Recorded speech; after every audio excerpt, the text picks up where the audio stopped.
السلام عليكم ورحمة الله وبركاته. أهلا بكم معايا في فيديو جديد من وي. فيديو النهاردة إن شاء الله هشرح فيه معاكم طريقة عمل مركب صغنطوطة لتزيين ملابس الأطفال.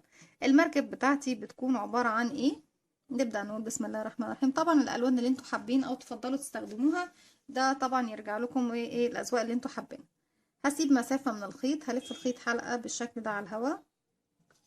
هدخل بالإبرة بتاعتي داخل الحلقة، ألف الخيط وأخرج، أشد طرف الخيط القصير بقى في عقدة البداية. هرتفع كام سلسلة؟ 1 2 3 4 5 6. هنقول عشان نعمل سلسلة بيكون معايا حلقة، ارتفع ألف الخيط وأخرج منها، يبقى كده سلسلة 2 3 4 5 6. بعد ما ارتفعت 6 سلاسل هرتفع بعديهم سلسلة، هسيب سلسلة الارتفاع وأروح للسلسلة اللي بعدها. شايفين عندي سلاسل بيكون فيها ضلع خلفي وضلع أمامي، هدخل في الضلع الخلفي بيكون هو أقرب حاجة لإيدي، ألف الخيط وأخرج. كان معايا الحلقة الأساسية واللفة اللي خرجت بيها بقى حلقتين، ألف الخيط وأخرج من الحلقتين أو اللفتين دول. تاني هدخل في الغرزة اللي بعدها، هلف الخيط وأخرج، هلف الخيط وأخرج من الحلقتين، وهكذا. كده 3 حشو، 4 حشو، 5 6. بالشكل ده خلصت أول راوند. زي ما احنا شايفين الراوند رقم 2 برتفع سلسلة ارتفاع غرزة الحشو، شغلي كله مازال بغرزة الحشو في الجزء اللي هي طبعا القاعدة الخاصة بالمركب. عندي أول فراغ أهو، خلاص أنا دلوقتي عندي حرف في عادي جدا أهو اللي فوق الغرزة، وتحتيها بيكون في فراغ سهل جدا إن أنا أشتغل فيه. هدخل وألف الخيط وأخرج وأشتغل غرزة حشو كده 1، واللي بعدها غرزة حشو، واللي بعدها غرزة حشو، وهكذا غرزة حشو فوق كل غرزة حشو لحد ما اوصل لاخر غرزة اللي هي اهي جاية بكيرف مايل شوية، اوعوا تنسوها. بدخل فيها واشغل 2 حشو كده 1، وتاني في نفس الفراغ 2. هرجع ارتفع سلسلة ارتفاع غرزة الحشو، هلف الشغل بتاعي الناحية التانية. فوق كل غرزة هشتغل غرزة زيها لغاية ما اوصل لاخر غرزة بشغل فوقيها 2 كده 1، واللي بعدها 2، واللي بعدها كده 3، واللي بعدها 4، واللي بعدها 5 6. وفي رقم 7 هشغل غرزتين، ادي 1 2 في نفس الفراغ. لسه تاني برتفع سلسلة واغير شغلي الناحية التانية، الف شغلي الناحية التانية. فوق كل غرزة بشغل غرزة زيها من الحشو كده 1 2 3 4 5 6 7. وفي رقم 8 بشغل مرتين كده 1، وتاني في نفس الفراغ 2. لسه القاعدة بتاعتي ما وصلتش للحد اللي انا عاوزاه، هشتغل كمان راوند بنفس الطريقة، اني برتفع سلسلة الف الشغل بتاعي الناحية التانية. فوق كل غرزة بشتغل فوقيها غرزة كده 1 2 3 4 5 6 7 8.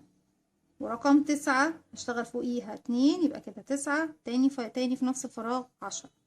كده انا ختمت الجزئية دي معايا ب10 غرزة حشو، بدأناهم ب6 وعرفنا طبعا بنتزايد ازاي فيها.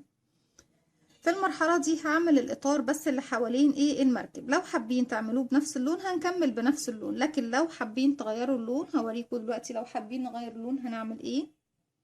هرجع تاني الغرزة الاخيرة طبعا اللي هي رقم 10، هدخل الف الخيط واخرج. معايا حلقتين، في الحلقتين اللي هما اللي في الاخر دول بغير اللون بتاعي.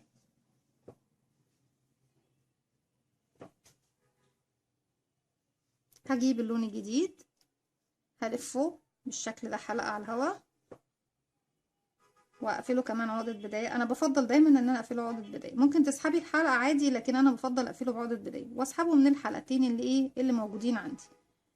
انا بقى مش هشتغل بالخيط القصير اللبني ده ولا بالبينك، خلاص هرتفع سلسلة، وفي نفس المكان اللي انا فيه اشتغلت فيه الغرزتين هشتغل كمان غرزة باللون اللبني. طرفين الخيط اللي مش بشتغل بيهم بجيبهم هنا جنب الشغل. الغرزة اللي بعدها اهي هدخل فيها وهشغل غرزة حشو بالعرض بقى، انا بشتغل كده بالعرض. اللي بعدها هنا هدخل واشتغل غرزة حشو وبخفي كمان الخيوط معايا الزيادة. الغرزة اللي بعدها هدخل واشتغل غرزة حشو. شايفين الفراغ بقى اللي هو ما بين الغرزة دي والغرزة دي، هدخل واشتغل فيه 2 حشو كده، 1 2، وهروح للي بعدها هشغل حشو واللي بعدها حشو، وهكذا طبعا لغاية ما اوصل لفين، لغاية ما اوصل للمكان ده. هشغل 2 حشو اللي هي الغرزة الأخيرة، وبعد كده حشو حشو حشو لغاية ما اوصل لفوق لغاية المركب من فوق. هكمل وارجع.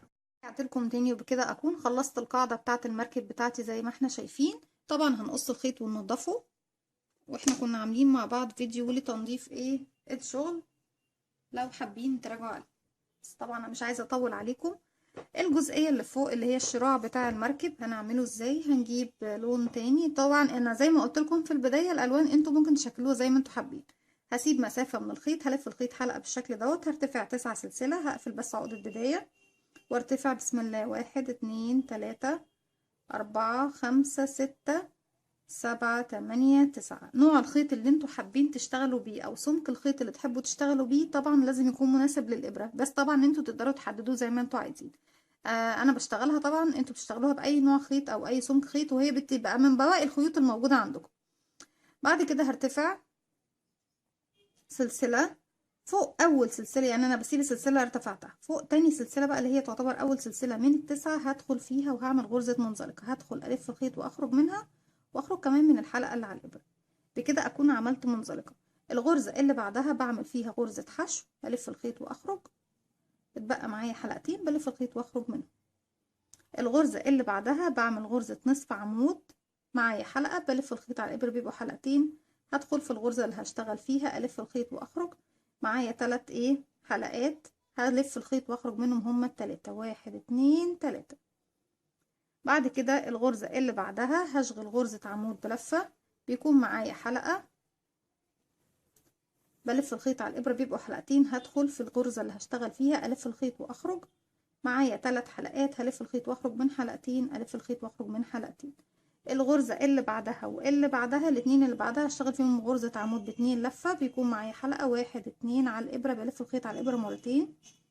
هدخل في الغرزة اللي هشتغل فيها الف الخيط واخرج، معايا 4 حلقات، هلف الخيط واخرج من 2، هلف الخيط واخرج من 2، هلف الخيط واخرج من 2 تاني. معايا حلقة بلف مرة 2 على الابرة، هدخل الغرزة اللي هشتغل فيها الف الخيط واخرج، معايا 4 حلقات، بلف الخيط واخرج من 2، بتبقوا 3، بلف الخيط واخرج من 2، بتبقوا 2، بلف الخيط واخرج منهم.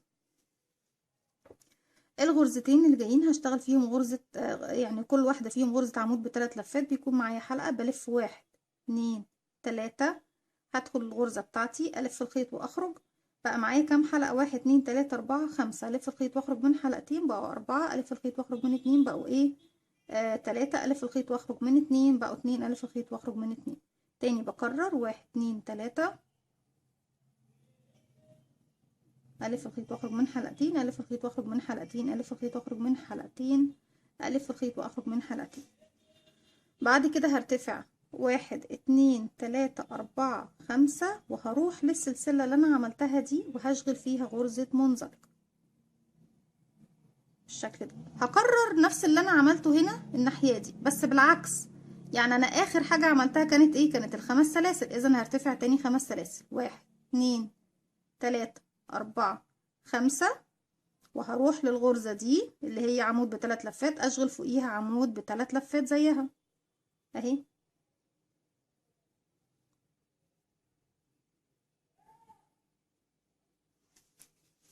واللي بعدها عمود ب3 لفات، يبقى هشغل فوقيها عمود ب3 لفات. بكرر الاتجاه اللي هي على الشمال. الغرزة اللي بعدها عمود بلفتين،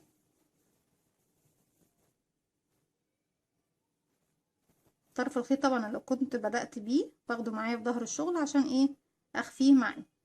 واللي بعدها عمود بلفتين،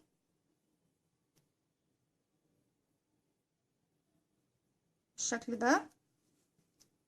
بعدها عمود بلفة واحد، بعدها غرزة نصف عمود،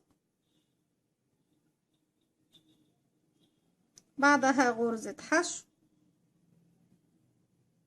بعد كده غرزة منزلقة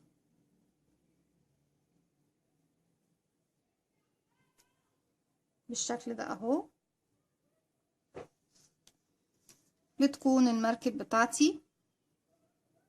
انتوا طبعا لما بتيجوا تخيطوا ممكن تعملوا بقى، شفتوا الاطار الاخير ده بغرزة الحشو اللي احنا عملناه بلون تاني، ممكن نعمله بردك في الحرف ده، وبالخيط والابرة كده نروح عاملين خياطة هنا. هجيب خيط وابرة وارجع لكم نكملها مع بعض. رجعت لكم تاني وبالشكل ده خلاص انا قصيت الخيط، بس هنعمل حاجة قبل ما نعمل اي تزيين طبعا للمركب بتاعتنا. هجيب اللون الابيض، هلف على ايدي دائرة سحرية، اعمل حرف الاكس والف ايدي الناحية التانية. هدخل بالابرة بتاعتي تحت الحلقة الاولى واكون فوق الحلقة التانية، اسحبها بالشكل ده.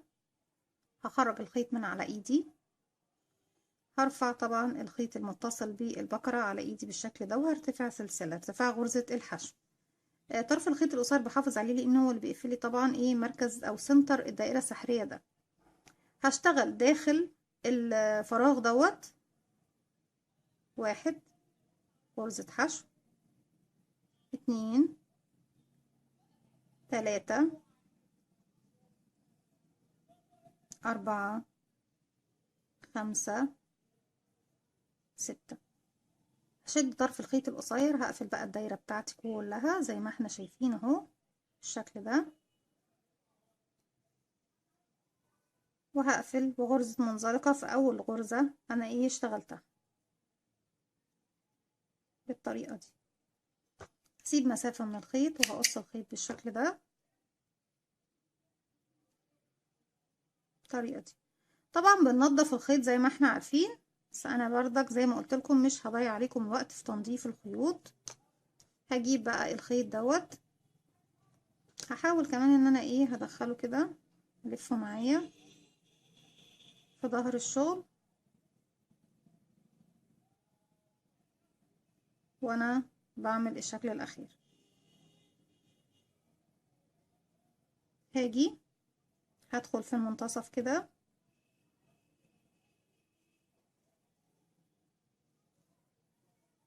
بالخيط بتاعي، وارجع تاني هنا ادخل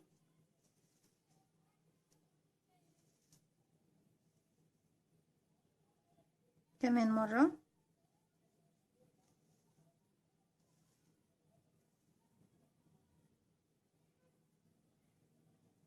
هدخل في المنتصف هنا تاني،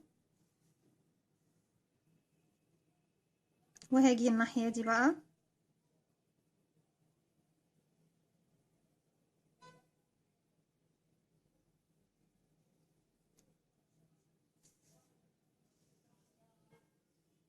بالشكل ده كمان مرة، وهنا بنفس الطريقة،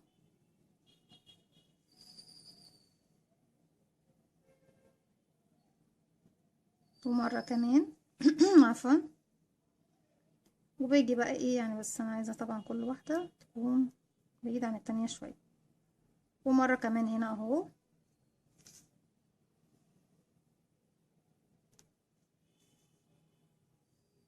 بالشكل ده.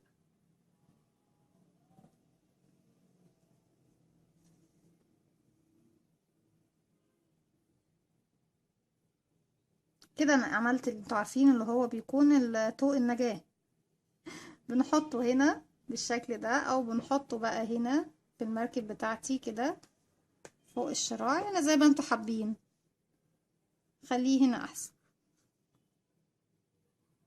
بثبته بقى في المكان ده.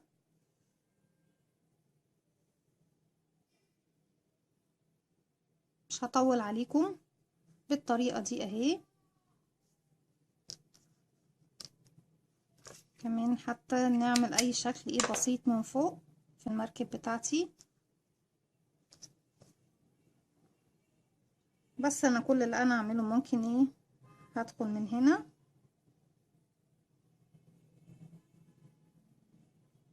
اجي كده من المركب من فوق الشراع بتاعي، مجرد خطوط بس. يعني انا هدخل مرة هنا ومرة هنا اهو. بس انتوا طبعا هتعملوها بطريقة ايه يعني انضف مني. انا مجرد بس بعمل ايه، شكل بسيط زي ما احنا شايفين بالشكل ده. ممكن تجيبوا من هنا لهنا برضك تعملوا خط هنا وخط هنا، بس انا شايفاها كده ايه حلو قوي تمام، مش محتاجين اكتر من كده بالشكل ده. وبنحطها على الملابس بتاعة البيبي، بنزين بيها طبعا البلوفر او الجاكيت او الفستان زي ما انتوا حابين بالشكل دوت اهو. دي كانت المركب بتاعتي النهارده. طبعا لما بتتثبت على الشغل بتكون شكلها جميل جدا جدا، وحاجه فكره بسيطه يعني وسهله ما فيهاش اي صعوبه. دي كانت فكرتي النهارده، اتمنى يا رب ان هي تنول اعجابكم. لو عجبكم الفيديو اعملوا لي لايك وشير وسبسكرايب، واستنوني في فيديو جديد من وي.